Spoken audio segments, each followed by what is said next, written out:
So I'll, be on my way home sitting in the parking lot, and I'll text like a friend because I'm working on a project with them or something. And it will just be the most robotic corporate email in text form, but it's after a picture of like a cowboy riding like a hot dog, and like we're sending memes to each other, and then you get a block of text that's like, "Hey, this is when I plan on working. This is my timeline. Everything's broken down," and I just get back like, "Dude, what the fuck is wrong with this?" It's like, shit. Okay, I'm in professional mode. I think that's going to be a good thing to segue to today's conversations that we're going to have anyway. Yeah, so yeah. There you go. Segue.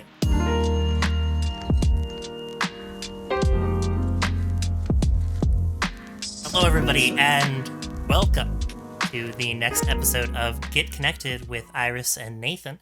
I'm Iris. And I'm Nathan. And this is the show where we get connected with each other and all of you. And today, we have a very special guest introducing the VTuber bear himself, Tank Bearclaw. I take umbrage with the title VTuber at this point because I am like both. I've got a backdrop on me. I'm just not wearing my I have a costume that I wear as a person and the world's worst teeth. Like I go back and there's a I'm coming back to streaming because I'm just getting settled into my new job. But I like built a little studio and there's a magical girl transformation. It's not good. Like it is not. It is like the shit that you see at like 3 a.m. public access in 1996. Just some guy with a hope or dream, and you're like, man, this guy, he can vote. Like he interacts with society. He interacts with society in a manner that affects other people, and that's the vibe I'm going for, The way you said he can vote reminds me of the a manga panel from Initial D where it's the fucking gorilla in the car and the guy who's co-driving with him goes, "This gorilla, he can do it." Yeah. I have said like a variation of that statement at least 4 times this week. I work with very young people, and I say like young because I'm in my mid-30s, and I think my youngest is 21. And he comes up to me, and I'm like, "Okay, I need to teach you how to like job work so you don't die." Can all right? I know I'm new here, but like I've been doing this for a decade. Can you tell me? And I asked him, "What is a maintenance index page?" And I open the program for him. I like open up a maintenance piece, and it's just on the bar right in front of him. And he looks at me and he goes, "A what?" I'm like, "A maintenance index page. Can you explain what a maintenance index page is?" And he just kind of like, like how a dog just kind of tilts his head and looks at you and ain't nothing going on. Yep. And I'm not, and I'm generally I'm generally nice. That mask has slipped. And I look at him and he's like trying to smart guy his way out of it. Like, okay, so you have like individual pages and I look at him and I was like, "You can vote." I just point at the screen and he goes, is it just an index page of maintenance items?" Yes, things are labeled what they mean. That is how generally everything works. And like the look on his face was still just confused. Now I need a cigarette. No. I was like, I need a cigarette. I haven't smoked in 2 years, but I lit one up and I was just sitting there just going, what do I do? There's a gap here. It just reminds me of, was it like, if you know the rapper, or if you know the actor and rapper Donald Glover, aka Childish Gambino, there was one time he was on like some TV talk show. And he's like, "Yeah, I've gone through most of my life, and I didn't only realize recently that my name Donald Glover can be shortened to Don Glover, aka Dong Lover." Yeah, and at that moment, it's just like, I pay taxes. Yeah. I have had a 26-year-old man look at me and say, I was like, okay, guys, just remember to do your taxes. Like, it sometimes it sneaks up. I know people are having major changes. I had like 5 people, right? And we just had like a stray that I was kind of like giving him like an orientation at my last job, and he's like, okay, do I do that? Yeah, It's like, what do you mean? you brought on a cat, like literal cat from the street, and asked him to do taxes. I was like, what do you mean? Do you do that? He's like, well, we're military, and I'm in Texas, so I don't pay taxes. I was like, you know there are state and federal taxes, right? Like, Oh, buddy. you, you gotta go and do that. And then it hit me. We've all at least been in at this point 6+ years. hmm So for 6 years of his adult life, I was like, you need to go to legal right now. Yeah. Go get legal help. You can do taxes for 3 years, but the other three, like, do you have money? And he's like, no. I was No. like, what do you mean you don't have money? He's like, I bought a new truck. I was like, okay, all right. Oh, God. Digging a what- hole deeper and deeper. What are we talking about here? And he goes, well, my truck is about $80,000. I was like, oh, okay. You owe back taxes from 6 years, and you bought an $80,000 truck. And I just looked at him and I went, hold on, you're not one of mine. Go. So I make a phone call, and I'm like, I call his supervisor. I'm like, hey, your new guy. So don't be alarmed. He hasn't paid tax in 6 years. He just bought an $85,000 truck. He has no money. Bye. Your problem now. That's all yours. I'm taking care of my crew. Yeah. But it is remarkable, and we did the perfect segue because being a little bit older, um, I, I always go. I have that Principal Skinner moment. Like, am I wrong? No, it is the children. And in my head, I go, no, it can't be, right? Like, it's incumbent on me to teach them. And then it's just like, oh, you actually don't know this because every system that you grew up with fails you Yep. and dumps you outside. And now it's like, shit. Yep. Oh god. If you don't mind me asking, what do you do for your work? I am a submarine electrician. Oh wow. Ah. Okay. So it's like So it's very, a job. very important stuff. Extremely important stuff. Yes. And I mean, I say this like with it's easy for me to say like, bro, the job's easy because I've been doing it so long, but it's Mhm. not hard. Like, it turns out a lot of smarter people write things out for you, and the Mhm. only thing you really have to think about is like, wait a minute, if it gets weird, what do I do? Okay, then I know how machine work. I can do this. But it is remarkable. And I say remarkable in the way of like to be able to be remarked, right? Not like amazing or anything. Mhm. That the generation gap is like, oh, you're used to like you have a history test and you Google the answer and then you just repeat the answer and then have no idea how to find things or like adapt to things. Oh, Yeah. I can't teach that. Like, you pick that up. Yeah, you have to learn it in those preliminary stages, otherwise you crawl your way out. And granted, crawling your way out is like a way to do it, but it ain't fun, and it ain't fun for the person above you to help you crawl out. It also isn't like I say professional job as in like I give you a task and it's not just like I always say the fry cook at McDonald's, he has one job. He makes fries. His role is I take the fries, I put them in the fryer, it beeps at me. I put it in the box.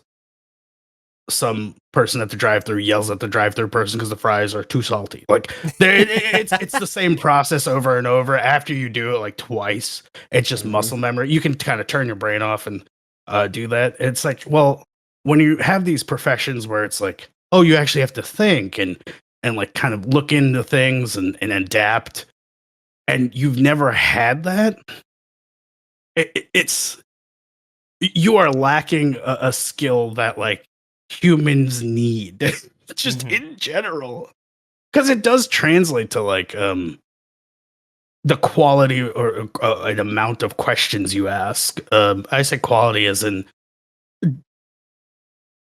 I can ask you, hey Loot, how do I do this, and you just look at me like, how do you do what specific?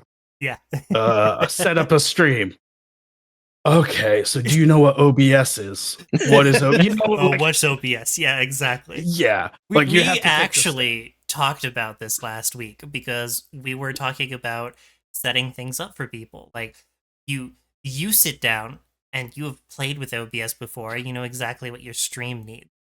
But then you're sitting through and you walk somebody through every single step and you're like, wow, there's a lot of steps here. There's making sure every scene's set up properly, sure that your microphone's set up properly, making sure the game audio is set up properly, your friend audio is set up properly.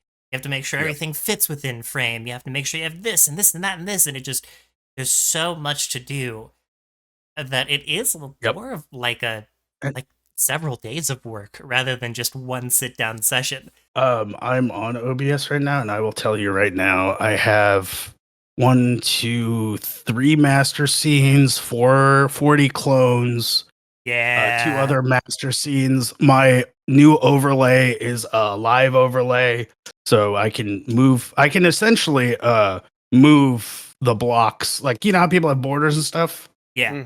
Mine is just a real border that I made, and you can watch me take my hand and move the screen around. Yeah.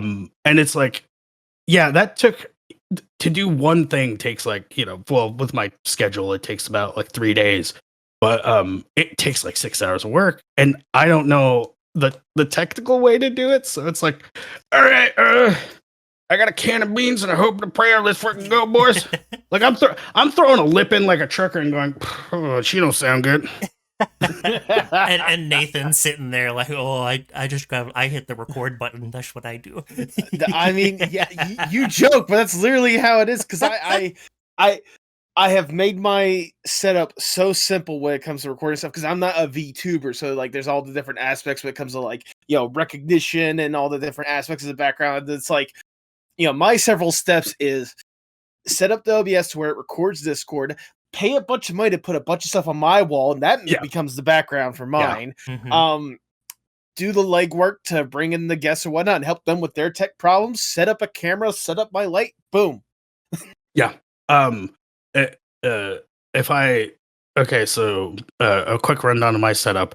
Audio interface, Stream Deck, Loop Deck, which is just a Stream Deck, something else, but the Loop Deck is like me being dumb and just going, okay, I have a button that turns on the programs because I can't remember. Like, I walk home, I literally throw my backpack down and hit the button, walk off, stream is starting.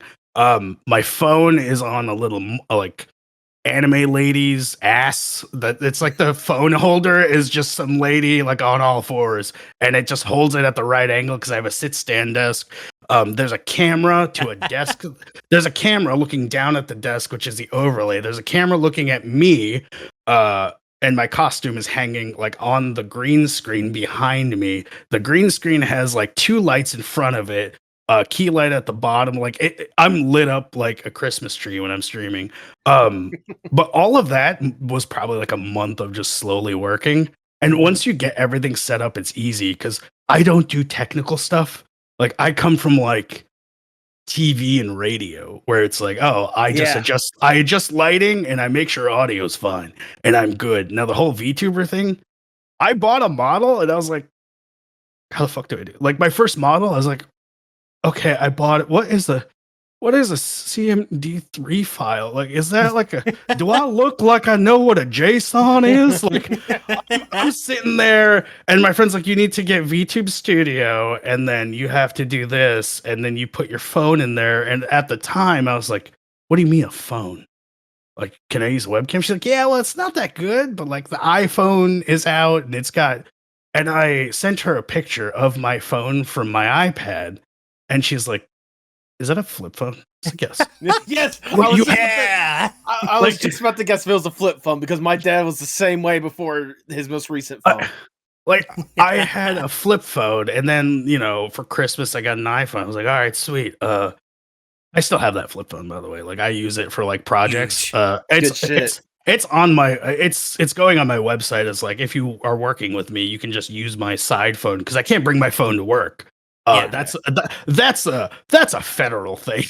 Yep. I bet. Like there are areas where you could use it, but I make the mistake of using good people words out of my human mouth. So that means I do all of the work now. Yeah. But like the whole tech setup and things, it does take a lot of planning. And I like going back to our topic for today. Yeah, I should that is, say, like the most important. I should say, our topic for today was going to strictly be work ethic, but Tank did suggest that overall, work process is also a super important part of that too. And I think we should just say that the title of this episode is just work. Yeah. Everything translates. I think that because what I mentioned to Tank the other day, and we'll go all around and just talk about our different experiences with what we've gone through in our careers. Where I started as far as where I wanted to go was on the work ethic side, because on my end, I felt like even though I do have all this experience now as a chef, because I'm a cook, I had to crawl my way up from failure. And I don't feel like a lot of people like me would be able to do it like I did. And in fact, I've met many people who have not been able to do it exactly like how I did it. So I'm just curious, as far as your experience with other people in your job environment, growing up, did you ever have like a fuck, where's the word? Instant train of thought lost. Did you ever have one of those moments where you're like, man, I'm doing all this work, but somebody next to me is like not working nearly as hard, but they make more money and they are like getting more attention from the boss? You want to take this one? Yeah, Nathan. Nathan, you want to take this one? I'm sorry, I zoned out. You ever have somebody take credit? Have you ever had somebody take credit for your work? Throughout my career, I think the best example is my friends were doing a repair and they don't make the part anymore, and they're like, dude, how the hell do we do this? And I had just come back from hand surgery, so I was like, dude, I cannot, like, I have the grip of a 5-year-old right now for a couple weeks. I cannot do this. But I was always the ghost in the machine. Like, the machine works, and they're confused about it. And I went, all right, hold on, give me like 2 seconds. Let me look at it. All right, do these things. And they all got awards for it. And they're all standing up on this little stage because for some reason we went to like an auditorium. And they're like, yeah, these petty officers, they did a great job. And they're all just staring at me. Just all deadpan at attention, staring at me. And they read out the awards, and my supervisor next to me just elbows me and goes, "Get fucking nerd." I was like, yeah. Like, it was funny because they were like, well, he couldn't do anything physically. And I went, yeah, no, I've been the puppet master for most of my career. Like, my last command, I did my boss's job. This one, I am unfortunately doing my boss's job. And it's like, oh, he's really turning things around. I'm like, yeah, he is. And in my case, it's good because I'm sort of at this point where I can't actively advance right now. I have to wait to advance. So it's like, no, everybody leave me the hell alone. Nobody look at me. I have way too much on my plate, and I have to do my own job. So the less you guys go, hey, this guy's a real rock star, the easier it is on me. I don't want the recognition. I was gonna say I know that feeling on so many different fronts, on so many different things. Like one, like the mentality you said right there towards the end. That's how my dad is. All right, me and my dad, we work at the same place. We work at a warehouse where we ship out tractor parts, full tractors, construction equipment, excavators, skid steers, all stuff like that.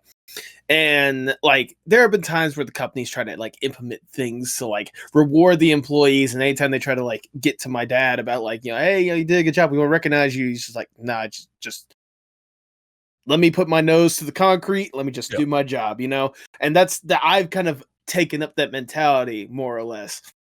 I'm just like, let me just come in, clock in, set up the lanes, load up the trucks, go home. Don't need any extracurricular stuff. I'm here to earn my paycheck. I got my work thing or whatnot. For your previous point, talking about like, doing something and then others getting kind of the recognition for it or whatnot, in a fairly similar vein or whatnot, I kept someone from getting fired probably 3 months, earlier than they probably should have. Mm. So there were summers where my dad was working at a cold storage facility, and it was summertime. I needed the job, so they had me doing the job of stacking chicken. It's one of those we'd get these like fairly fresh shipments of like chicken that'd be for like Chick-fil-A or somewhat, like 40-pound boxes. We would have to stack them onto a different pallet and put plastic dividers in between each layer so that when we put in the giant freezer, it would freeze properly. Wouldn't get salmonella if frozen on the outside, still raw on the inside. Yeah. The first summer I was there, I was paired up with this guy. I believe his name was Bruce, if I remember correctly. This guy Bruce, if you're listening right now, I'm sorry. Bruce, if you're listening, I'm not sorry. This guy was a fucking idiot. I'm talking about like, we'd be stacking or whatnot, and he'd always would like try to like, he would be so easily distracted. Like if someone else was like talking about something like, a couple rows down or whatnot, whenever there was people helping us or whatnot, he would like shoot up like a fucking meerkat and like try to be involved with the conversation. He would try talking to me about like some of the weirdest stuff or whatnot. There was one time where we had like a morning meeting or like a beginning of the shift meeting or whatnot. And he's looking at the sheet of paper, just like, and just like reading it, like mumbling to himself. And one of the employees like asked, like, hey, what you got on the sheet of paper right there? And he's just like, don't worry, don't worry about it. It's none of your business. Why you like, he was like getting defensive, like bucking up about it. We eventually figured out that on that sheet of paper was Japanese. He was trying to learn Japanese. Okay. Which is, weird and unique on as it was. And like, again, he would be trying to talk to me, and here I am just like, stack. So he's just doing all his like his at home language learning, but at work. Yeah, exactly. He's hitting the fucking paper version of Duolingo. How about you learn Watashi while working? All right, like let's get. Like the thing that partially confused me more than anything else is the place I worked at. Literally, like over half the workforce there was Spanish speaking. So it's like if you're gonna learn any language at a place like that, Spanish would probably be the one to learn, so that whenever they're talking shit about you, you can talk shit right back. Real. That's just my mentality. But also, like, it came to the point where like there were so many different distractions that I like the most common phrase I ever had to tell him was "shut the fuck up and stack some fucking chicken." There was one time he tried to get me in trouble, or at least tried to get my dad to get on to me, which is just degrading because I had gone to the bathroom. It was like my first week working there. I'd gone to the bathroom, had to use it real quickly, and then before I went out, instead of like going to get like a bottle of water, I just got some water from the sink, and he happened to like follow behind me. And he got out just so he saw that I was drinking from the faucet in the bathroom. And he's like, oh, dude, that's gross. That's just like weird. Like, why are you doing that? And I didn't think much of it. So I get back to the chicken. I get back to stacking. He finds my dad, who's on a forklift, and he tells him about this stuff. And he's like, well, like, dude, like your son's like drinking from the faucet. Like, you can get like, it's disgusting and stuff. And my dad straight up just looked at him and was like, I don't care if he drinks from the goddamn toilet. All right. It's not your, like, it's not your fucking job to be concerned about that shit. shut the fuck up and stack some fucking chicken. Yeah. And like, I will say, Nathan, that is really weird. Yeah, that is a strange thing to do. Like, look, like I said, it was like my first week, and like I was still trying to get like the muscle memory of like stacking chickens. I was like exhausted, and I was at the moment where I do not give a fuck. I just need water. Just drink it. Okay. Yeah. I don't blame you. And then the cherry on top of that is obviously I left there because I went back to college, and like not even a month after I left for college, he got fired because he snapped on one of the coworkers that he was stacking chicken with. Yeah. Karma comes around. Yeah. I don't know. It's it is one of those. I think a lot of experience does weigh on like who's around you. Yes. Like you can have like the Cadillac experience, and you're like, well, I know how to do this technically, but like, man, I cannot deal with people. And it turns out most everywhere you just deal with people, and that's the roughest part. Literally, my current job and my previous job have been like the flip sides of both situations. My current job is like like I said, fairly easy job, more or less. Just like getting things set up or whatnot, blowing them on the trucks, get shipped out. But some of the people that I work with, I am not sorry in saying this, but my workplace has this tendency of either firing someone like fairly quickly because their attendance suck, or keeping someone 5 years too long. Yeah. Then they really should be there. On the flip side, my previous job, I was at a beer distributor for Bud Light. And like the job itself, like it sucked because I was working night shift, and like you could get a bonus, but like all the people on first shift got all the good orders or whatnot. But like the people that I work with were some of the cool, like unironically, they were some of the coolest people that I had ever worked with, and easily I could drink a beer with any one of those any day, as long as it wasn't the beer that we were handling, because that would come out of our paycheck. Anyway, So I have worked in the cooking industry for practically my whole life, and very rarely have I stepped outside of it. And I remember the second job that I ever had, I was very underqualified for that job. But my boss at the time, a Greek chef, and I will not name his name because it's a very, very local restaurant, so you would know exactly what it is. It's not a chain. He decided to give me a chance, but specifically, he told me that he would kick my ass every single day. And I was like, yeah, screw it. At the time, I just wanted to learn how to cook, and that was the mentality that I brought to the kitchen. And then very early on, I got promoted to being head of pantry. And another fellow that I worked with, who was previously head of pantry, who stepped down because he was going to school, came back from school. And I will never forget the day when I was working my ass off and he wasn't. And I got everything prepped for him. It was my 3.5 days on, and then his 3.5 days on. So I made sure that everything was always perfect for him. And I remember he was coming into his half a day to relieve me, and the chef pulls us into the office and goes, "You know what, Iris? You need to be more like Ryan here." And I have never bit my tongue harder in my entire life. I was so angry. And that was the first time that I had felt a feeling like that and experienced all of my work was just being treated as though it was his work because he had been there longer and had more experience than me. And fuck you, Ryan. I'm sorry, all the Ryans out there. I'm just gonna say it. If you know who you are, you know who you are. Fuck you. You sucked. I tried way too hard around you, and I shouldn't have.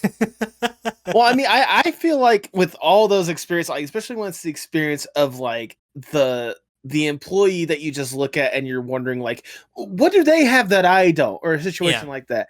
I think that kind of stems back to what we want, like part of the reason why we wanted to talk today, which is like our work ethic and stuff like that. Because I don't know about you, but like some of the people I work around, you can clearly tell that they do not have any sort of like drive or determination or any sort of like work ethic in them. Like they are there to get the paycheck and then they go home.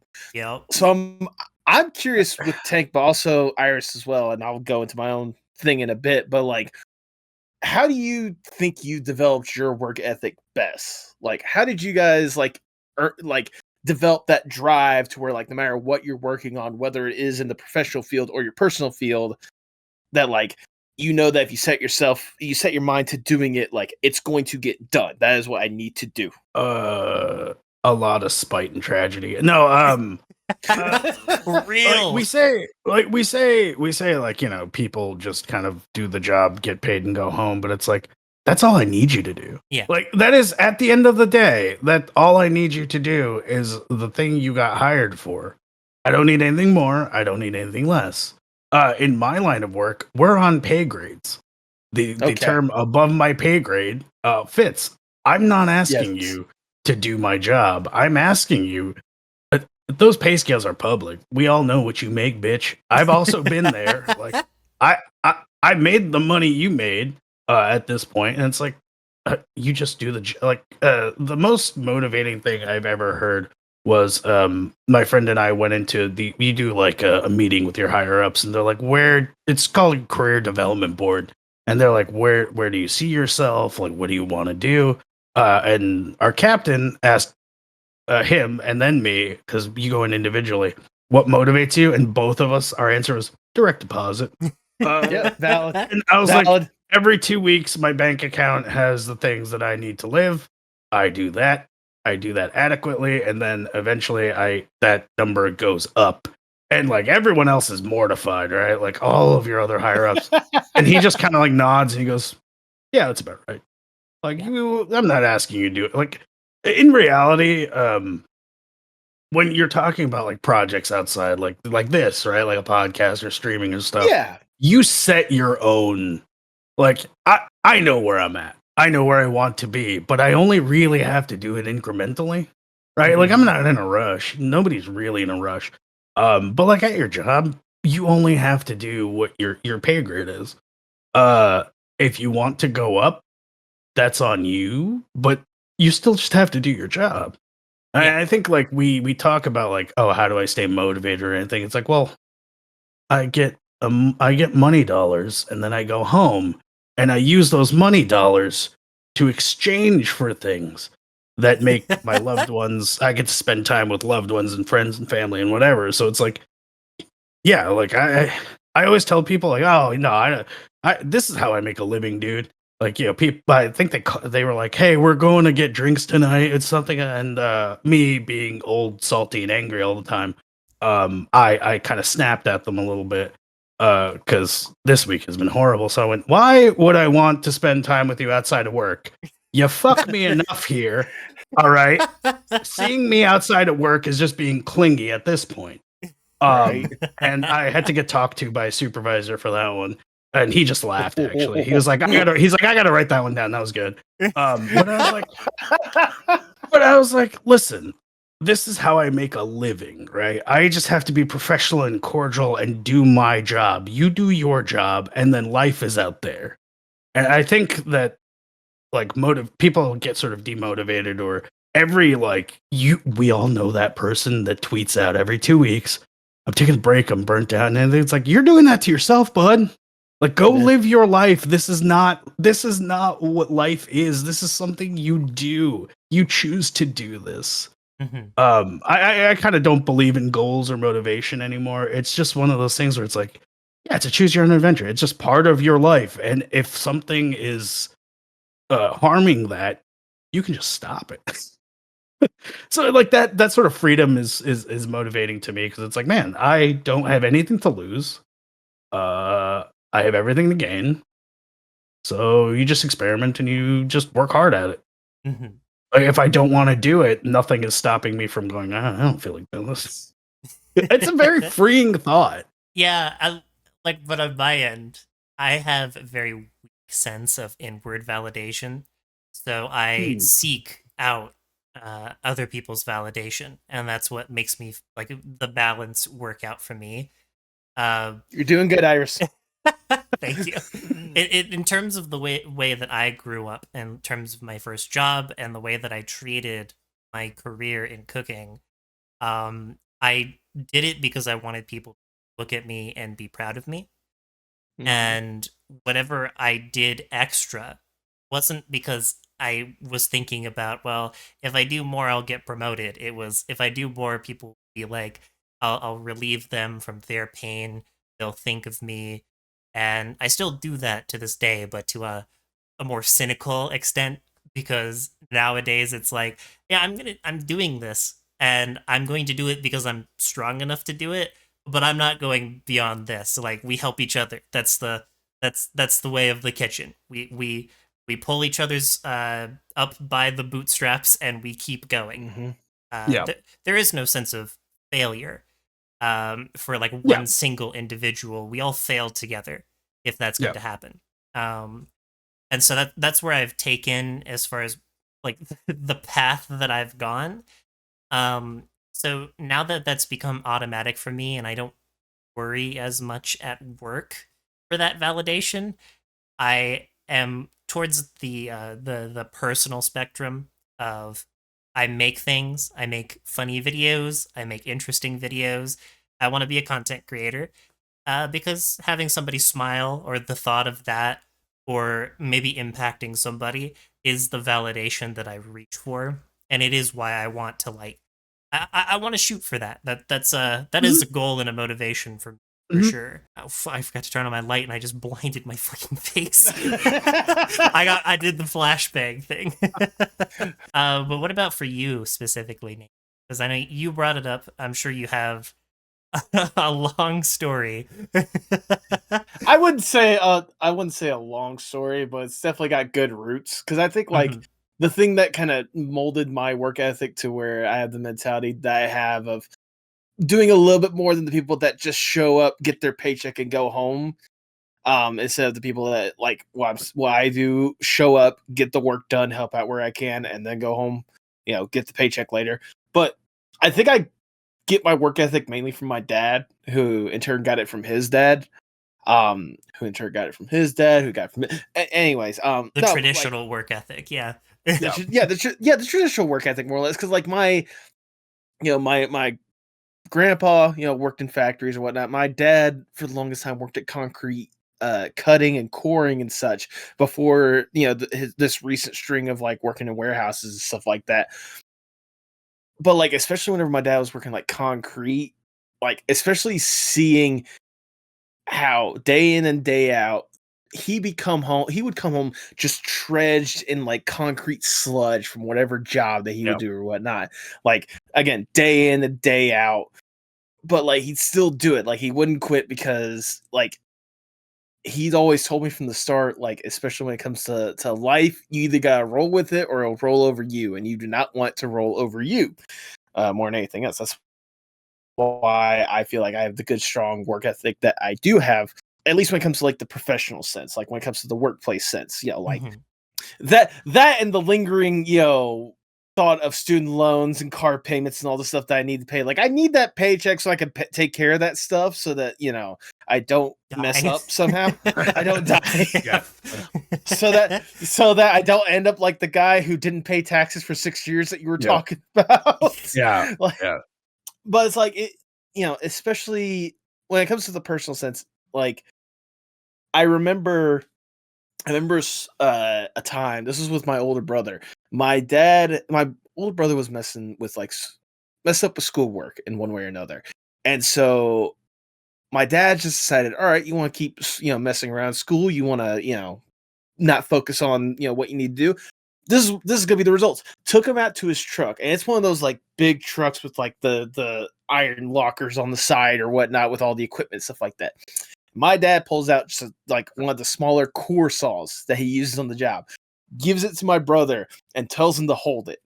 And after a while, like my brother's like, he just starts crying or whatnot. It's like, it's heavy, I can't hold it. And my dad's like, nope, you gotta hold it. And after a while, takes it, and he's like, all right, hands him a pen, tells my brother to hold it. And he's like, which one's easier to hold? And my brother is tears like, the pen. That's why you need to do your schoolwork so you don't end up doing the things like I do. Yeah. Like it's a very simple message, but like the fact that that happened to my older brother never happened to me. Yeah. He never had to personally do that with me is enough of a message to where like that's effective. Like when it comes to the work ethic, at least like I said, when it comes to the professional sense, like there's a job that we need to do. You don't need to. You don't half-ass it. You either go no ass or all ass all the way in when it comes to that kind of stuff. That's From a personal what she sense, said. like sure, why not? But when it comes to like the personal sense, I've always been a person that has wanted to leave an impact in one way or another. That's why I go out and do what I can. That's why like when I was in like 6th grade, I said I wanted to be the president. Which thank God I didn't go down that path, especially seeing how politics are these days. Jesus Christ, holy shit, I would have been miserable. But like, I get closer to high school. I thought I wanted to be like a video game designer or something like that. And then I saw the math behind it. I'm like, oh dear God, nope, nope, nope. And then like as I got close to the end of my high school thing, I thought I was gonna be like a sports reporter. I was gonna be working on ESPN at some point.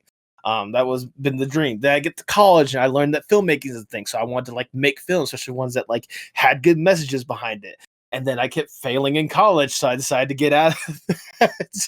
And that's why I do like the podcast, sense, especially the one that I particularly do, the Postmodern Art podcast, where I highlight artists because these people are doing incredible stuff.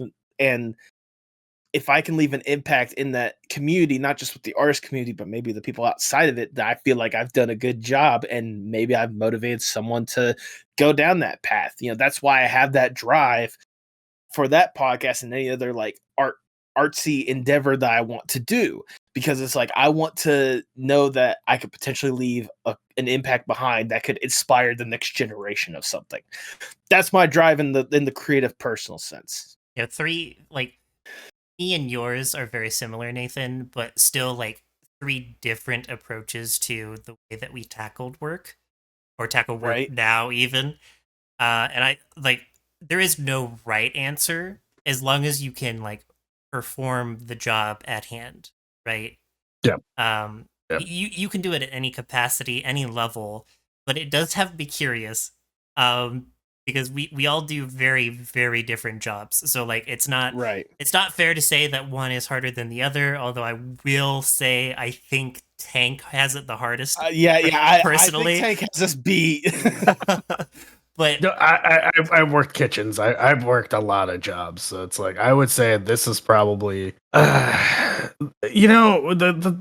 difficult thing is not the technical knowledge, because anybody that I work with has at this point they might not be the brightest crayon in the box, because oh god, they are not the brightest crayons. But the whole training process so far just tells me that like, well, I can train them. Like that's the skill that they have, is that they're trainable. That's all you really need. Like in most things, it's like, well, if you're teachable, I can teach you how to do it.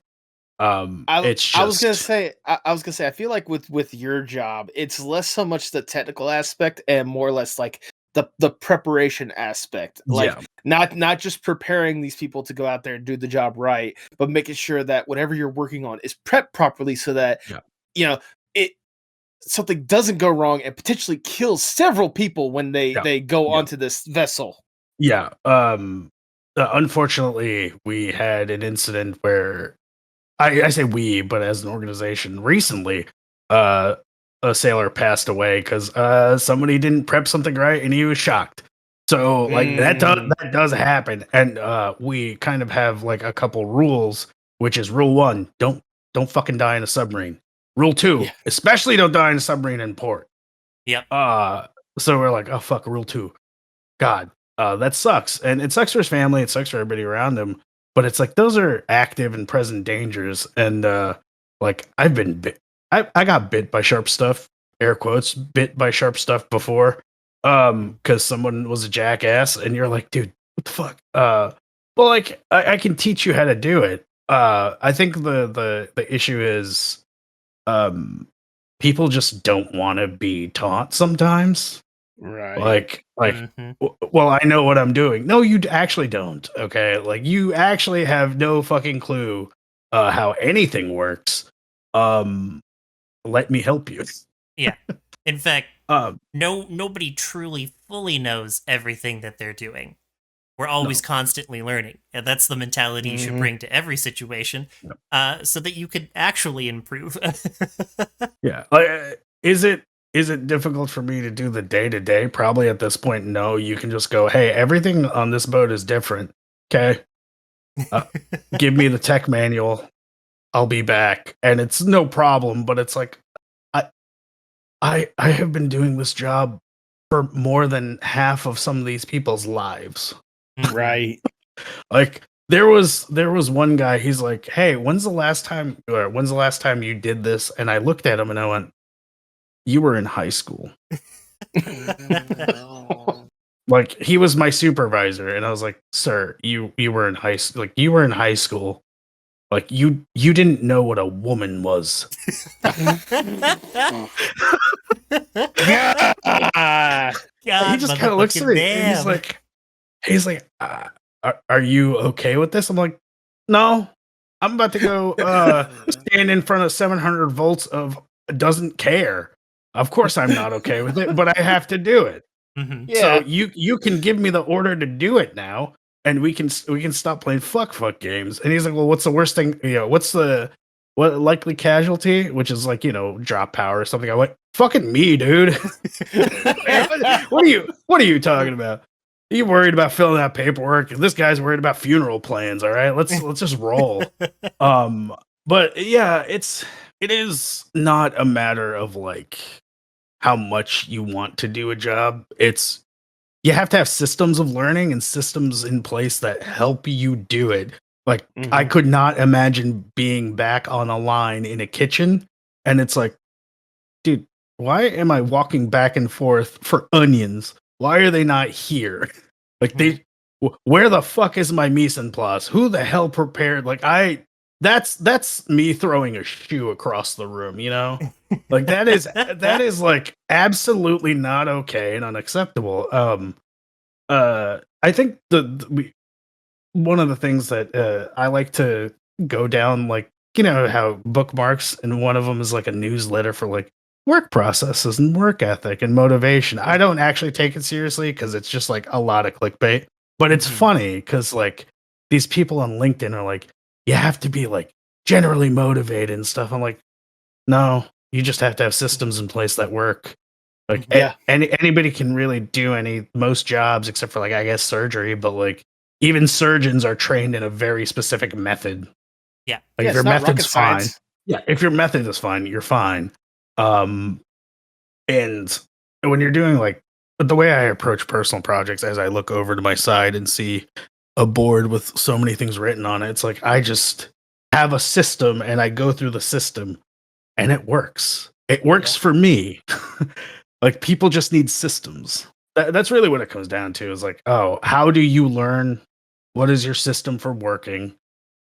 Can you make that applicable for more than one thing? If you can, cool. If not, well, we all have two separate lives anyway, so Those videos that you see, because I look into this stuff quite a bit, because I'm looking for the easy way out sometimes, as far as I need to do this, do I need to do that, and it's those videos that are like, yeah, so if you set up this planner the specific way, and then you do this, that, and they just compile a huge list of things that you need to do, um, but it isn't a tailored list to you. Like you didn't yeah. actually make it.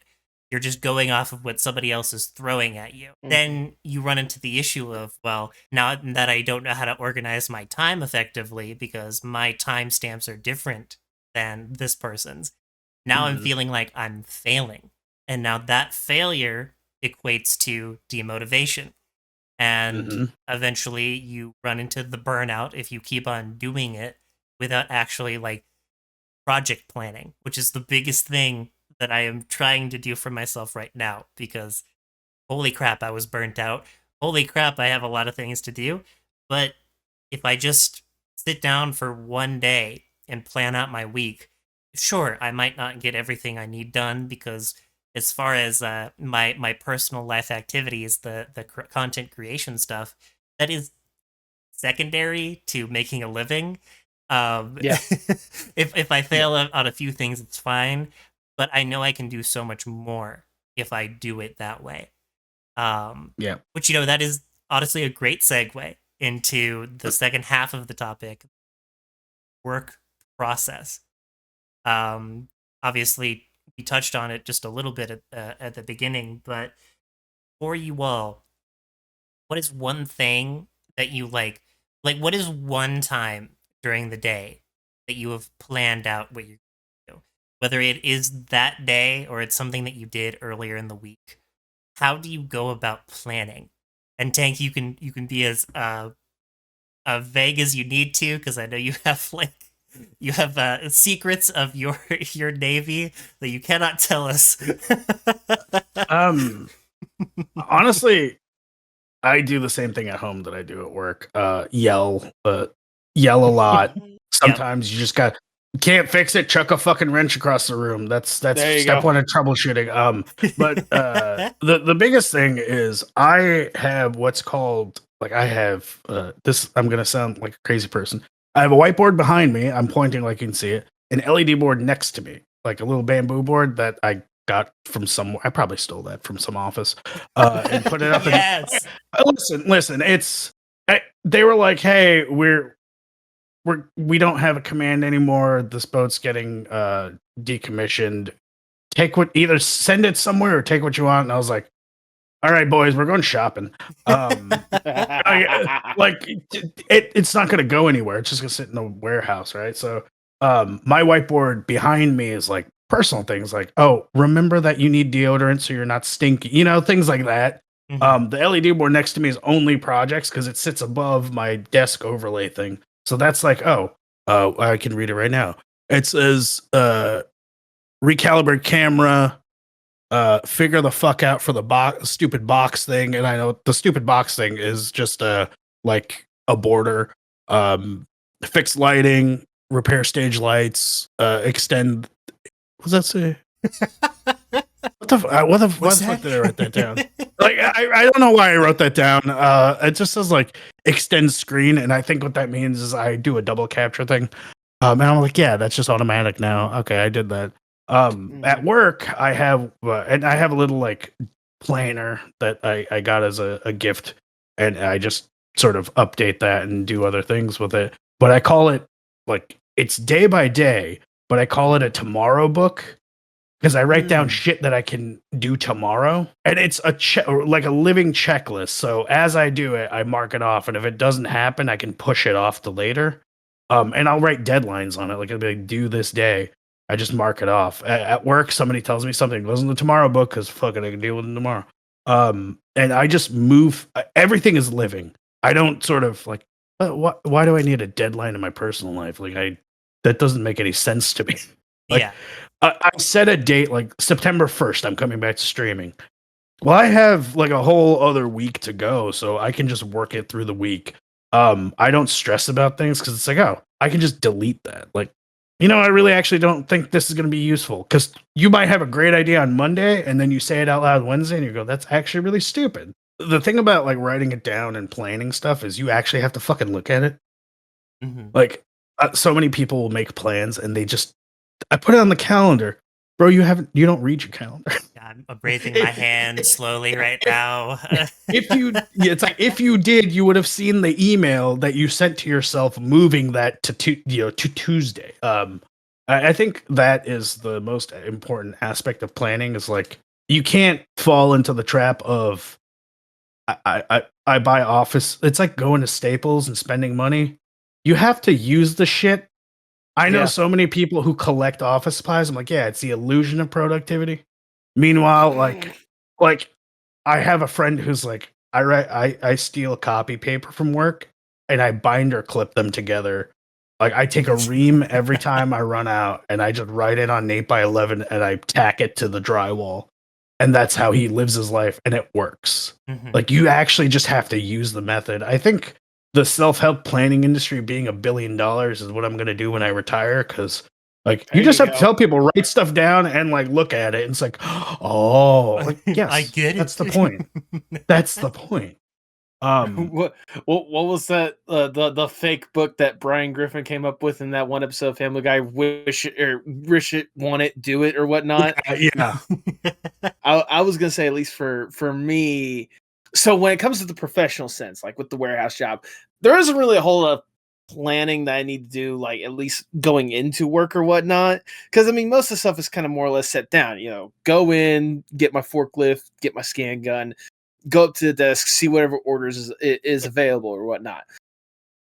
The only process I really think of is like, how am I going to fit this in the lane? Because obviously there's like a set amount of like space that can only fit in vans of trucks or whatnot. So I need to make sure that I put it in there to where it fits, but also make sure I don't put it in there sloppily so that it doesn't like tumble and cost thousands of dollars worth of damage. Like when it comes to the professional sense, it's fairly straightforward or whatnot. Yeah. When it comes to planning and processes, all stuff like that. When it comes to the personal sense or whatnot, it's a bit of a hybrid of like, you know, writing stuff down, but also just like throwing shit against the wall to see what works. See, what killed me in college is the fact that I would just never plan ahead for stuff. Mm-hmm. So like when things come up or whatnot, it just kind of comes and goes, and the assignment hasn't even been started on because I would procrastinate like a motherfucker. I am guilty of procrastinating like crazy. And something I'm still working on. But when it comes to the professional sense, or sorry, for the personal sense, what's helped me out is actually like writing stuff down or like getting things set out. For my other podcast, for the Postmodern Art podcast, I've actually made a separate server that I call like the producer server or whatnot. So it's myself and the two producers I have for the podcast, Tipsy J Hearts and Aiden Arts, two fantastic people. And like I have a channel in there to where like I plan out like, you know, hey, this is when an episode is supposed to premiere or whatnot. So we're gonna, you know, I'll have this guest set up for it, and I have the interview planned for this date or whatnot. And like whenever I get an interview planned and like I think it's the date ahead of time, like that's when I put that in that server in that little specific area. That like it's partially that, and also partially the system that I've more or less like developed for myself on a weekly basis when it comes to premiering an episode. Weekends are usually reserved for getting things for the actual recording of the episode itself. I usually dedicate myself a little bit of time on Sunday. Don't usually matter what time it is, but a little bit of time on Sunday to get the teaser edited together, put it out there, not worry too much about it. Monday evening, record the intro and the outro for it. Tuesday, actually edit the episode together because I'm a person to where when it comes to editing, it's when I start something, like I don't get in the zone until I'm like, you know, I have to like push myself to like, you don't want to edit this. Like, come on, you can edit. No, come on, we gotta edit this. Let's edit this for a little bit. Okay, I'm in the zone. I'm editing. Yeah, you get the ball rolling. That motivation started. Exactly. And either that night or the following day, get the episodes uploaded so that come Thursday is uploaded onto the world and people can love and enjoy it. And previously, I didn't have anything planned for Fridays, but now Fridays are reserved for recording. Get connected with Iris and Nathan. Yep, and Tank's here too. And Tank's here too. Yeah, I showed up. Yeah. Yeah, I think a lot of procrastination is just it is. I was reading a thing about procrastination being like some like, it's just a human thing of like you want something more than the other. It's like, yeah, well, no shit. We run on wants. That makes no sense. Congratulations on your PhD, doctor, whatever. But for me, it's like procrastination is always like I have to do major thing by date. Yeah. And you're only thinking about the finished product. Yep. Yes. Like if and I sort of have to break things down. I get like what? By the time I'm home from the gym usually, and it shouldn't be like this, but by the time I'm home from the gym, it's like 8:30 my time. So I roll in, I eat, like, and this is gonna sound terrible, but like I am like throwing laundry in while eating, and then just like not sitting down at all. I just roll. These are the chores I do. Let's either like do a live stream or work on editing. And the way I break down editing is, okay, I have this major thing to do by the 31st. Monday, all I have to do is this scene. Okay, scene done. I'm done with editing for the day. That's a W in the column. Yep. Honestly, yeah. By the time I get to the 31st, it's like the last week is like, all right, it's 26. Run it back. See if I made any mistakes. Clean it up. Give myself a day off. 28th, 29th, do more cleanup. 30th, I'm not doing shit. Set it up to auto publish on the 31st, and I'm done. I think procrastination for a lot of people, especially I know, like talking with people that I work with in the past and stuff. It's like, yeah, I have so much to do by this. And I'm like, you really don't. Yeah. Like if you just break it down, your deadlines are kind of nice because it gives you a. I always say like I like setting my own deadlines and limits because if I was learning to paint, I still am, and my friend, she's a painter, and she goes, "All right, when you're practicing, give yourself only like 4 colors, and Okay. try to do something with 4 colors." And then when you learn how to do that, you go 5 colors and 6 colors, and you make the spectrum bigger. That way, when you're limited to like 1 or 2 things, you will learn how to sort of set it up. Limits are good. They teach you how to be adapt, how to be sort of creative with things, how to just go, oh fuck yeah, I would. Brown doesn't work there. You know what would work? Green, but I can't use green, so I know that for next time. I'm not going to forget that shit. Yeah, I think procrastination is just you are looking at the forest and going, I have to find a rabbit in the forest. Where do I enter the forest? Where do I exit the forest? And then the simple thing is, well, you're not really thinking, oh shit, if I just put carrots in a box, I'll find a rabbit.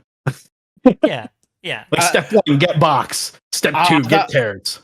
I thought you were gonna go with the metaphors, like you're trying to find the forest, but there's a goddamn tree in the way, and if you just take one step to the side, there's a forest. That is true. That is true. It's people sort of like zoom out and they'll be like, I'm a big picture thinker, and they miss details. It's like, well, and some people like sweat the details because they can't see the forest, and they both just kind of put it off. It's like, no, you can just break it down to steps. The way I teach people how to do maintenance, the way I teach people how to sort of God, I'm getting old to where I'm like teaching people how to do processes, but like friends that want to get into streaming, I'm like, dude, break it down into simple steps. Like, yep. If you're making a pizza, what do you need? Okay, a crust. What's a crust made out of? Made out of flour and water, and I need yeast. Okay, so those are your ingredients. How do you make a crust? You mix them together, you let it rise, you punch it down, you roll it out. Cool, you have a crust. What else do you need? Like, if you break it down in steps, it's real easy. Yeah. And I that's why I tell people when you're planning, like my planning board has very general things, and then the board says general things as a checklist because it's at a glance. My notebook looks like the scrawlings of a person who in like the 1920s who started hearing things. And they're like, all right, write in the pattern walls. Let me show you for example. So like whenever I get ready for a podcast, like setting up an episode, I write down like my notes and stuff, like the general like talking points that I want to or whatnot. And there are times where like, yeah, you can see that like they're like you'll see like little chicken scratches like sideways writing when it's like I'm talking to someone about something, or little box like, hey, this needs to be emphasized, or full descriptions and such. Oh, I fucked up. This thing needs to be scratched out or whatnot. And this little thing in like numbers and all stuff like that. So like, yeah, I know what you mean by if you just look at like your little notebook, you'll notice the random chicken scratches or whatnot. I got this. I got this one where just giantly on the bottom it just says higher B. And we'll never know what that is for, ever. Oh no! If you watch the episode where I talk to Be Animated, you'll see what exactly it's for. I'm sorry. I'm sorry. That's a professional right there. Sneaks in advertising. Doesn't need to go to ad break. Just fucking sneaks it in there. That's a pro move right there. I'm out of my league here. I'll say, look, I have done so many episodes of the podcast, and I've promoted myself so many times where I can instantly like sneak in like some sort of way to like promote myself without even really intending to or trying to. And that's sort of a self-aware skill, right? Like self-awareness being a skill, and you just practice and get good at it. But yeah, like that is like when somebody asked me like, oh my god, one of my problem children was like, okay, how are you handling all this? And I went, I write it the fuck down. What do you mean? And I just kind of like looked at him, was like, do you not write stuff down? He's like, well, no, I just. And I went, oh, that's why you forget stuff. I was like, no. You're gonna write. I was like, you're gonna write everything down from now on. And then I just kind of ripped pages out of my notepad and just went, this is yours. It stays with you. It does not leave. He takes it home and like. Well, I think he took it seriously because like he goes out with people from work and they're like, "Why do you have a fucking notepad sticking in your pocket?" He's my special boy. But like I just say, just write it down. He's like, well, when I'm talking to somebody, it's kind of awkward to. I was like, no, it's not. Watch this. Hey, what do you need done? Walk up to somebody, immediately pull out notepad, stare at them while writing. Okay, cool. I was like, dude, I can't remember shit. Like, it's like you give him the notepad and he has to be like, I will love him and feed him and name him George. So far, I've learned that he's only just carrying it around. I gave up on him. See, that's my problem. I do like all of these things I try to do. I have a notepad, I have a planner, I have a secondary planner for the more specific details that I need done. I write notes on my phone. I have timers throughout the day. I have a whole like Google Calendar thing, but I don't know what it is. I don't look at them. I get overwhelmed. I stop looking at things, and then I just Tuesday rolls around, which is my first day off of the week, and I'm like, okay, gotta get started on this. Oh, but there's a friend in the VC. Let me go see the friend, and then that snowballs out of control, and I've lost where I need to be. Like all of that planning in my head is now gone to waste. I think personally, using like an online calendar is useless for most people unless you're working in a team, because you need that for instant communication. But me being quite a bit of what you would call a Luddite, because I was like, oh shit, I have like notes on my phone.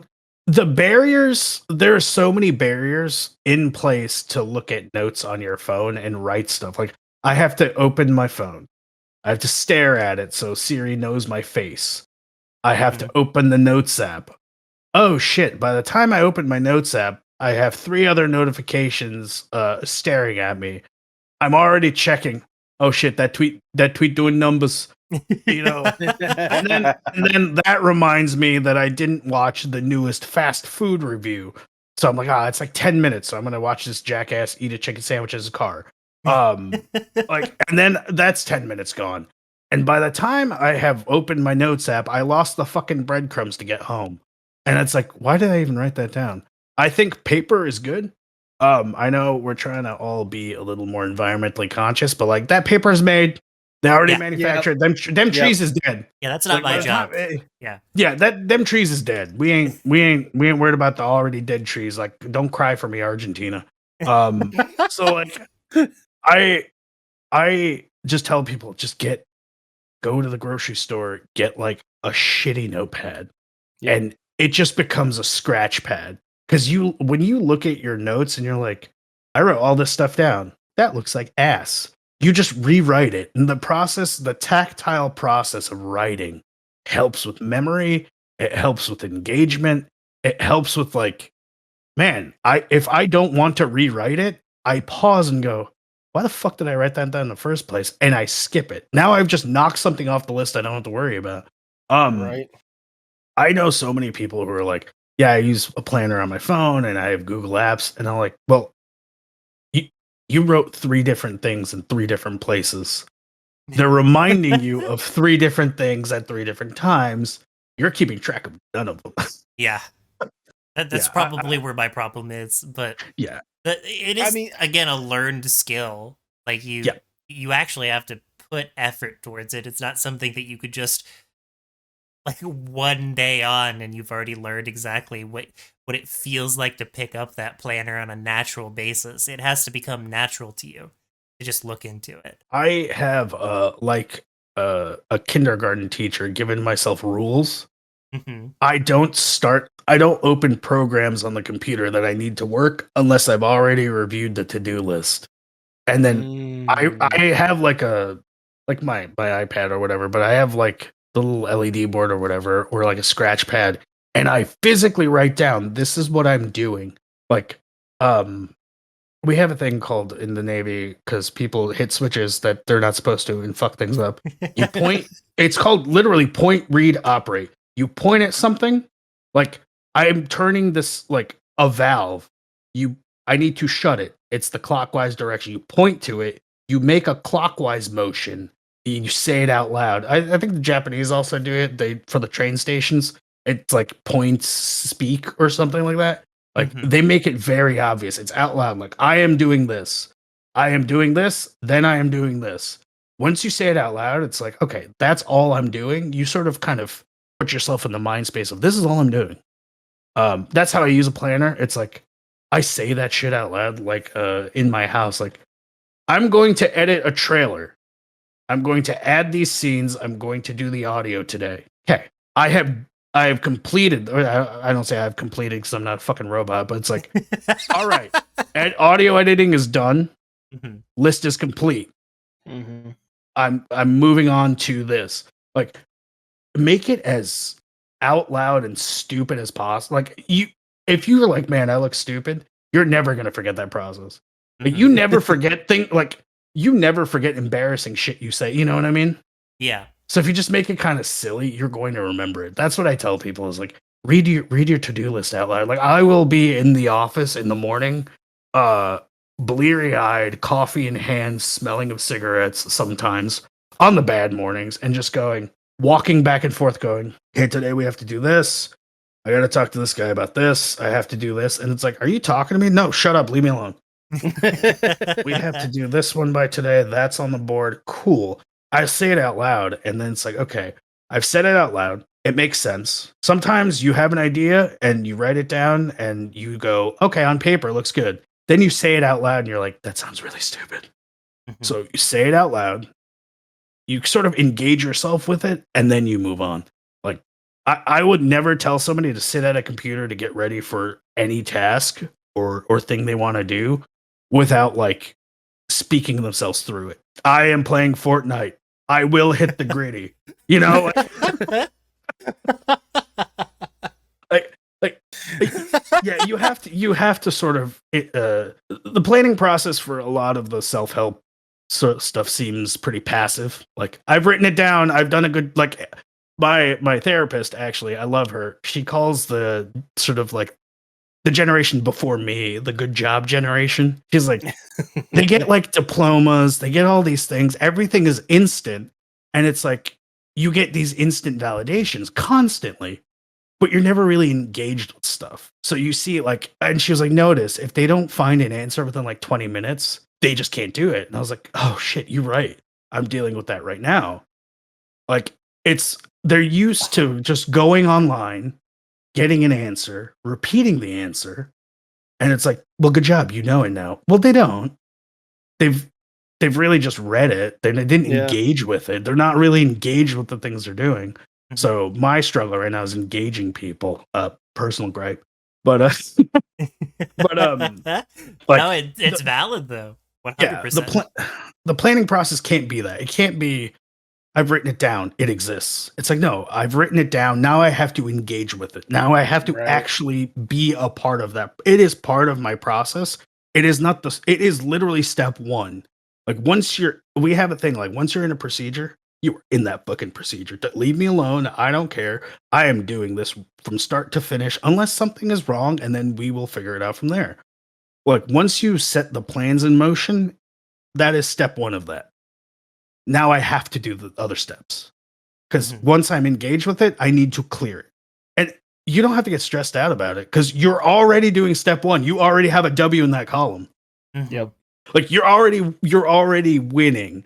If you don't finish it in whatever arbitrary deadline you gave itself, well, shit. Sometimes I took my transmission pan off and I stripped a bolt. Fuck, I have a screw extractor. That's gonna take. Okay, so I didn't finish it in the 2 hours that I told myself I was going to do it, but I finished it because I had to add steps.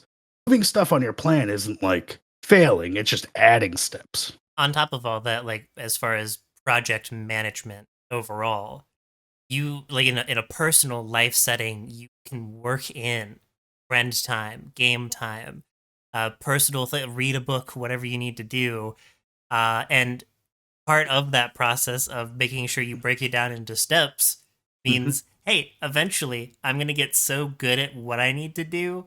I'm going to just be like, all right, I did this, this, and that.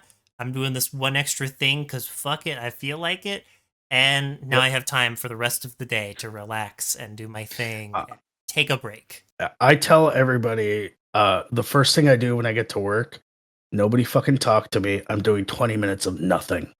And I will just do 20 minutes of nothing.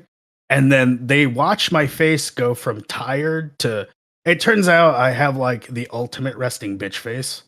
And it's just like my face is naturally frowning, and I will be talking to somebody. And my friend on my last command was like, when you like engage with somebody and you're really like going back and forth, and it's like you're thinking technically, he's like, you go more and more to the Kubrick stare. Like I start just Kubrick staring people, and I was like, no, I don't. And then they filmed it, and I was like, I terrify people, and they're like, yeah, that's why you're always in charge, because you just terrify people. That is literally like why my dad is like the same way. He has this kind of like just resting, like I wouldn't even say bitch face, more like just like focus, like mad face or whatnot, to where like unless they really need something or whatnot, like they're not gonna really mess with him. Although, like if he's like, you know, not working on anything or whatnot, he's more than happy to cut up with the person. He is one of the funniest people I know, and he can throw any sort of insult or jab at a person, and it's absolutely hilarious. But I guess I've also kind of developed the same kind of thing, because at work today there was like next to nothing to do, so I was in the receiving area, which I rarely do or whatnot, and I was with like a group of people that were on their break or whatnot, and I was just chatting, and one of the guys that had been working there for like 3 months, like he looked at the supervisor, he's like, you know, I just gotta say, I've been here for 3 months, this is the first time I've heard him talk. It's like, because it's like whenever I'm at work or whatnot, I just have that kind of like steady focused face of like, all right, let me just, you know, do what I need to do, get to the thing, do that, you know, lane setup, boom, bada bing, bada boom, bada bam. Yeah, that's also me as well. I surprise a lot of people outside of the kitchen because I only talk to people in the kitchen because we have things to do.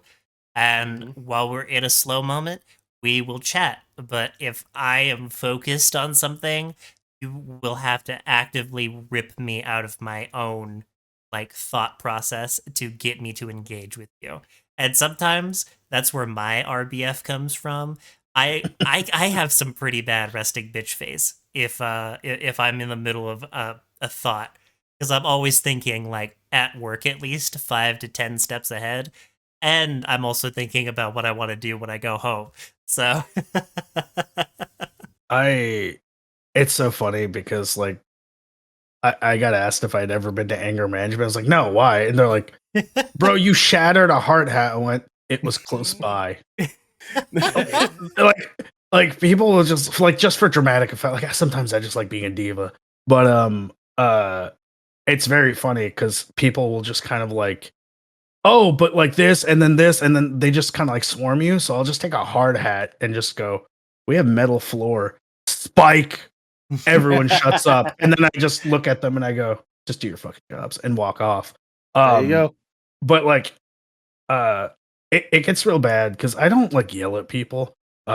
Me raising my voice sounds like I'm yelling at people, and it terrifies the youngins.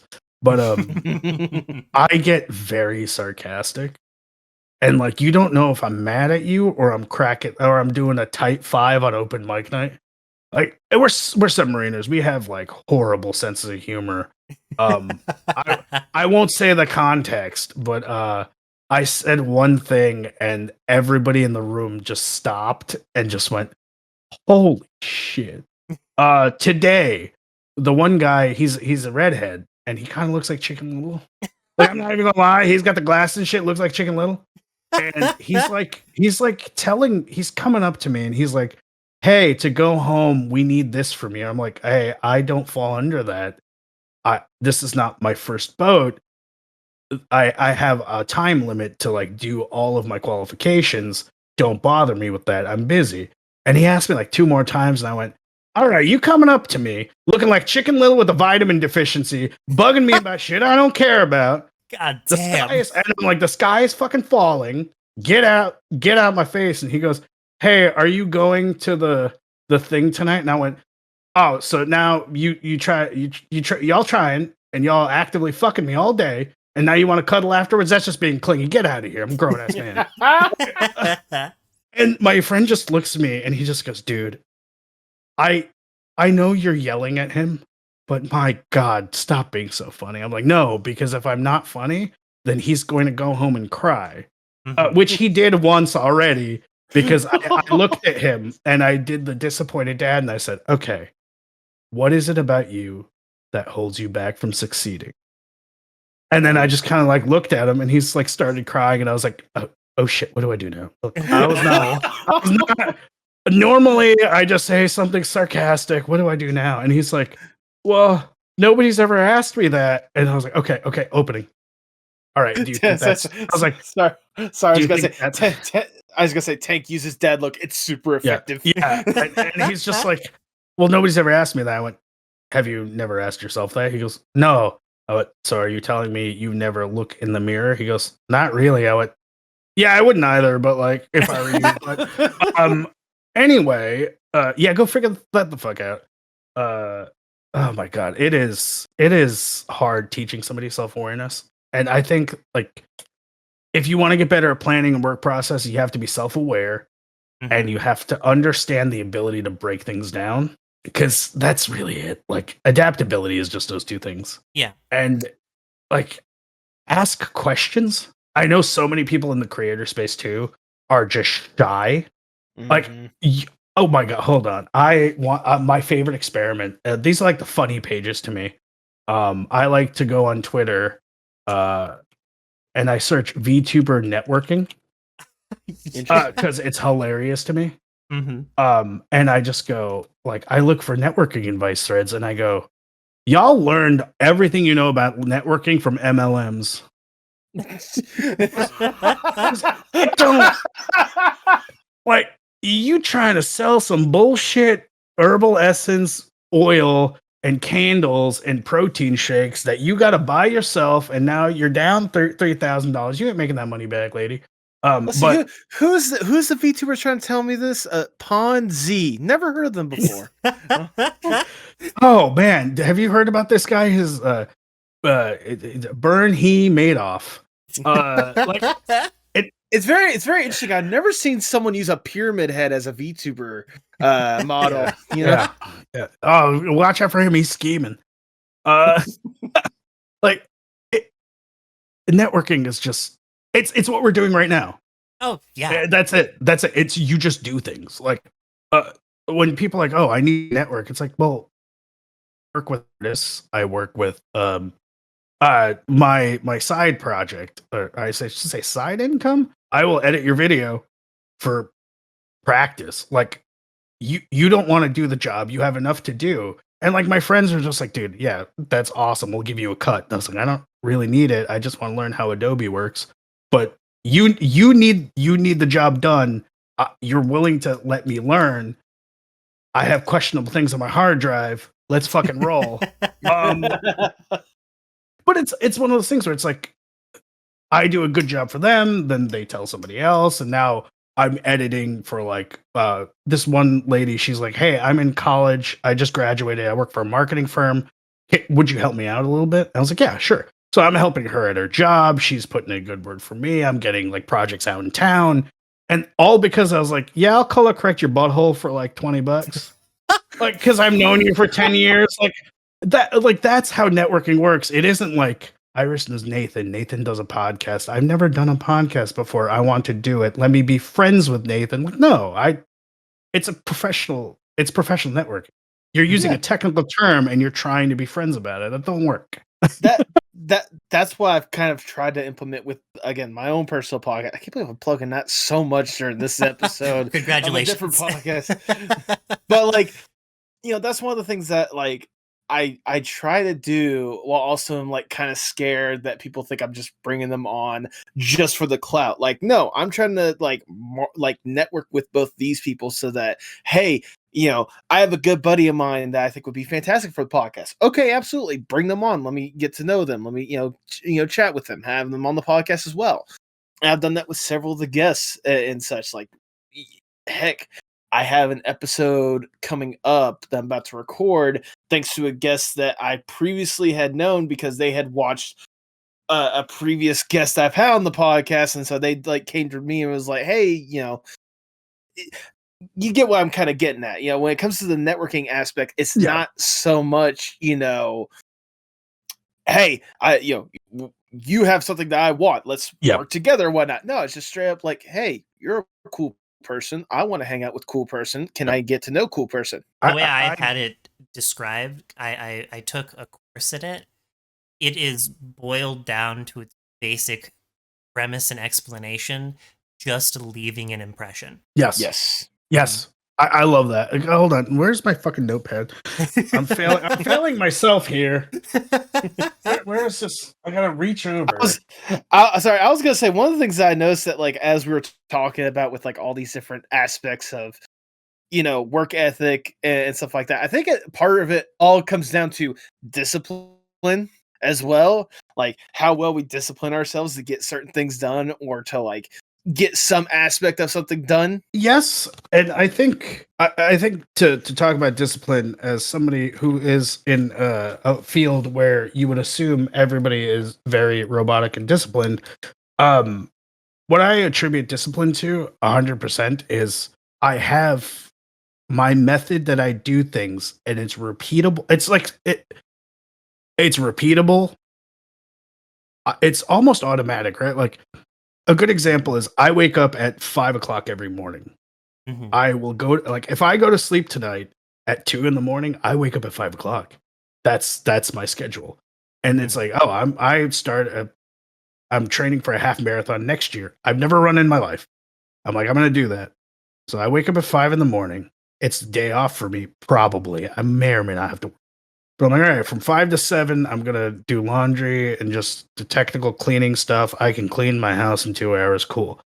I'll wake up after that. I'll eat breakfast. I'm going to go out for a run at 10 o'clock.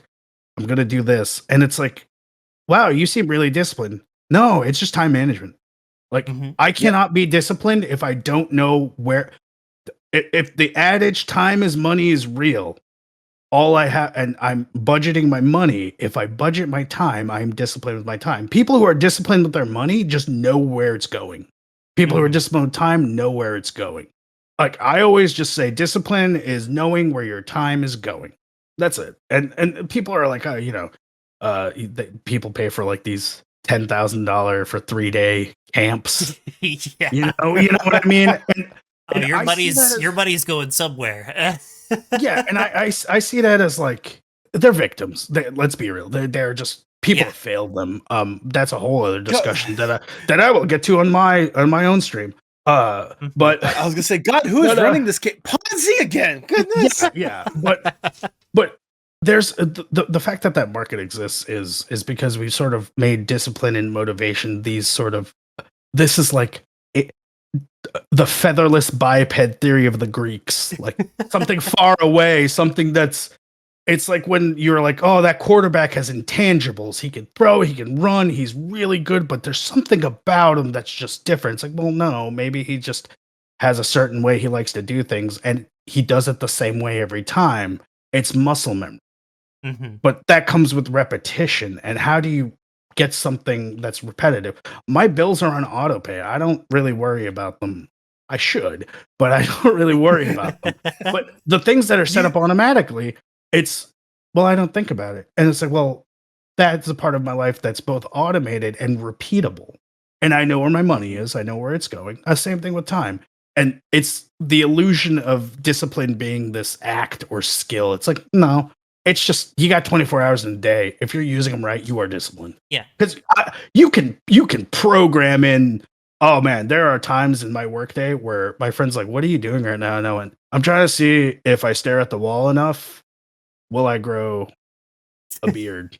Because I feel my 5 o'clock shadow growing. And he's like, "So you're doing nothing right now?" Nope, it's my 15 minutes of fucking nothing. Yeah. You just planned that out. And I showed him this little like card that I made. It's a coupon for 15 minutes of fucking nothing. And I go, I just cash those in, man. Because Yeah. if you ask me what I'm doing, I'm handing you a coupon, and you're gonna look at me like I'm crazy. But It's I'll cash that real. coupon. Yeah, Tank, at No some pa- point, I need you to meet my dad because I feel like you and him would get along so fucking well. yeah. I get told that a lot. But you love my dad. But it's one of those things where it's like, when it comes to like, we're doing a podcast now, but we're all gonna go separate ways, and we're gonna work on our own sort of creative endeavors. It's like, yeah, the discipline you need to start is just step one. I made the plan. Cool. Step two, open program. Step three, stare at Adobe. Step four, start. But if you're managing your time and your money, lead a disciplined life. That's all it is. And I think that is a great place to leave off on, unless I've missed anything. We got all of our topics in that we've needed to. So unless there's something that Tank wants to drop in when it comes to the nuggets of knowledge we've been, taking care of throughout the rest of the podcast. No, but I am coming back to streaming, and one of the things that fortunately I am doing is hopefully a weekly class on how to people. I don't. That's a working title, but like there are so many people that just they struggle with. And I don't want to sort of diminish their struggles, but it's basic things because nobody ever tells you shit. It's like yeah. So things like budgeting or how do you plan your day. How do you? I don't want to really get into like how to fix stuff, but like how do you approach something that you need to fix? Like where do you start? Do you just pay $80 for a guy to come out, or like where's your method? Methodology. So that's going to be a weekly class that I actually have to go write. Yeah. I think a good title for that is just either How to Life or How to Adult. One of those two would definitely work for that. I was saying growing up with Tank Bearclaw, and it was going to be 90s sitcom themed. Yes. That's what's written on the board. But yeah, I want to do sort of. I could do gaming, I could do talk, but it's like, no, I want to do something that like actually leaves people better than when they showed up. Like I hate wasting people's time.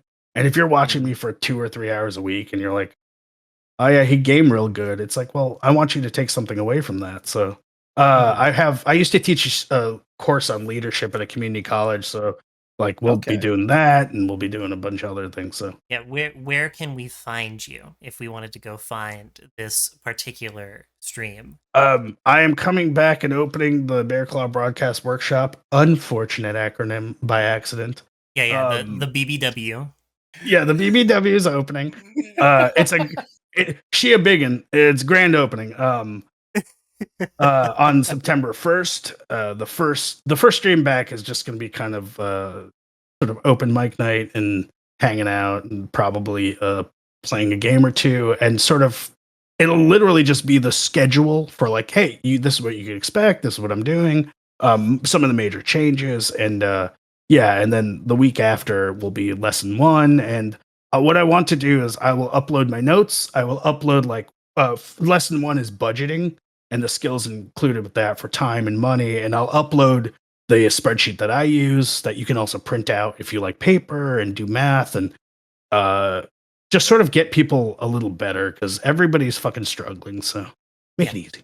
And we can find you at Tank Bearclaw. You can find me at Tank Bearclaw on Twitter, twitch.tv/Tank Bearclaw after the 1st. And tankbearclaw.com is up. I just have to put the pages for the lessons and everything, but that's a later me problem.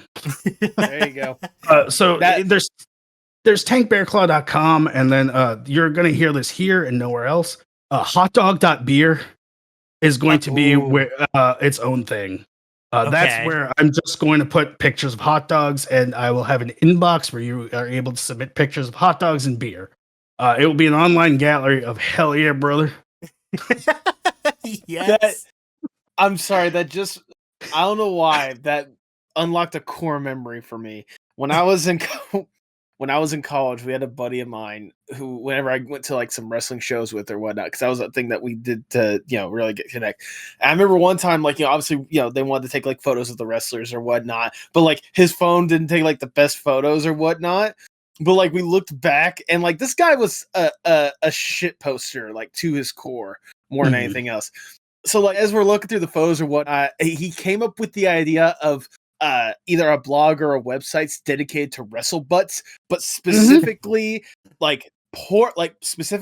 poor quality of the men's wrestling butts, because everyone because especially online, like a lot of people they're a little too horny on main when it comes to wrestling stuff, especially the females. So he wanted to create like the shit posting equivalent of that, of just poor quality photos of men's butts in wrestling. Listen. Elon Musk taking likes to private is the only reason why I don't follow Jim Ross anymore. Because that man was horny on main. All right. Yeah. No shit. Like he's sitting there twiddling his thumbs on a plane, going, "By God, she got a dumper."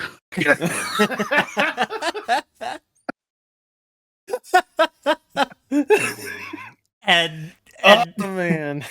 And Nathan, where can we find you at? You can find me, I've already promoted it several times, but you can find me on my own podcast, the Postmodern Art Podcast, the podcast dedicated to giving artists who are wowing the world over the platform they deserve, on YouTube, Spotify, Apple Podcasts, wherever you find fantastic podcasts. And of course, you can follow me on Twitter, Instagram, Blue Sky, TikTok, most social media platforms at Postmod Art Pod. And I guess on my Iris, end, where can people? I was gonna say, Iris, where can people find your stuff? I'm at Just Iris Suit. Just look that up. You'll find me somewhere. There is a website that has my name on it. So there you go. Yeah, it's one of those places. Now, we do have this thing, Tank, that we do to end out the podcast. So it's typically, my name's Iris. Nathan says, my name's Nathan. This time, can you say, my name is Tank, and until next time? And then we'll all say, stay connected. Okay. All right. Can do. Thank you, everybody, so much for watching. My name's Iris. And I'm Nathan. My name is Tank. Until next time. Stay connected. There we go. We'll fucking go with that one. All right.